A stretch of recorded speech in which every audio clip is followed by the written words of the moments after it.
Tony Cripps and Mike Leatherdale arrived at my house in the middle 90s and gave me a shot of their SS100s, and after a shot on the overhead valve braff, I thought what a beautiful smooth engine it was. And Mike jokingly said to me, "Sid, sell all your matchlesses and buy a braff."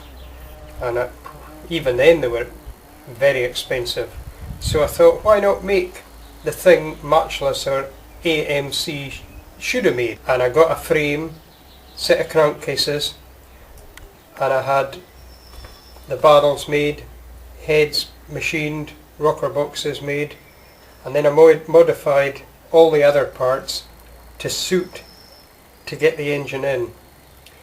The tank is Model X, the forks are matchless, lengthened of course to get the engine up in the air off the ground. Oil tank's homemade, as is the seat and most of the other bits.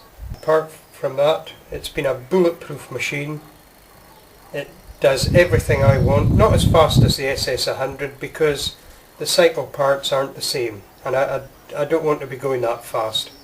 During the restoration of this bike, or when I was modifying it from the ground up, Jeffrey Stevens, a member of the AJS family, the original AJS from Wolverhampton, he comes up to see me about 5 times, and Jeff was most interested in this project. He was quite intrigued because he wanted to see it running and phoned me to tell me he was coming, and I hadn't got the cylinder heads made by then. And I thought, what am I going to do? He wants to see the thing. So I made cylinder heads in cardboard, cobbled up bits of exhaust pipe, chrome tape, stuck the rocker boxes on top, put the pushrod tubes on, painted it all matte black, and Jeff came and he said, "God, we should have made this. How does it run?" I said, "Jeff, it's that quiet you can't hear it running." A year later, the cylinder heads were finished and he now knows that it does run. But AJS certainly built an overhead valve V-twin in 1929, and it was a record breaker that was then exported to Australia. It was a huge engine.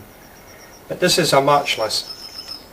And the AJS is only a badge.